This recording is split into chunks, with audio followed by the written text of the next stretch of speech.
Parliament ఎన్నికల schedule వెలువడిన నేపథ్యంలో నాగర్ కర్నూలు సమీకృత జిల్లా కార్యాలయాల సముదాయంలో ఏర్పాటు చేసిన media centre, media certification and monitoring cell ను ఎన్నికల రిటర్నింగ్ అధికారి, జిల్లా కలెక్టర్ స్థానిక అధికారులతో కలిసి లాంఛనంగా ప్రారంభించారు. ఈ సందర్భంగా కలెక్టర్ మాట్లాడుతూ ఎన్నికల సంఘం ఆదేశాల మేరకు జిల్లా స్థాయిలో media certifications and monitoring cell ఏర్పాటు చేయడం జరిగిందని అన్నారు. దీని ద్వారా చెల్లింపు వార్తలను గుర్తించడం, ప్రచురణ ముందస్తు అనుమతులు లేకుండా ప్రకటనలు ప్రసారం చేయడం, సంబంధిత అభ్యర్థి ప్రచార వ్యయంలో వాటిని లెక్కించడం, సోషల్ మీడియాలో అభ్యర్థులు, రాజకీయ పార్టీల ప్రకటనలు వంటి వాటిని సకాలంలో ఆమోదిస్తూ మంజూరు చేయాలని సూచించారు. శాటిలైట్ ఛానల్స్ లో వచ్చే వార్తలను పూర్తి స్థాయిలో రికార్డు చేయాలని అన్నారు.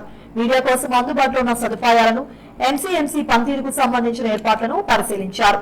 పార్లమెంట్ ఎన్నికలకు సంబంధించిన సమాచారాన్ని ఎప్పటికప్పుడు మీడియా సెంటర్ ద్వారా ప్రింట్ అండ్ ఎలక్ట్రానిక్ మీడియాకు అందించాలని సూచించారు. వార్తాపత్రికలు, ఈ పేపర్లు, టెలివిజన్ ఛానళ్లు, స్థానిక కేబుల్ నెట్వర్క్లు, సోషల్ మీడియా, మూవీ హౌస్లు, సంక్షిప్త సందేశాలు, ఇతర ఆడియో, వీడియో, విజువల్స్ మీడియాలతో సహా ప్రకటనను ఎంసీఎంసీ నుండి ముందస్తు అనుమతి పొందిన తర్వాత మాత్రమే విడుదల చేయాల్సి ఉంటుందని ఈ సందర్భంగా కలెక్టర్ వెల్లడించారు.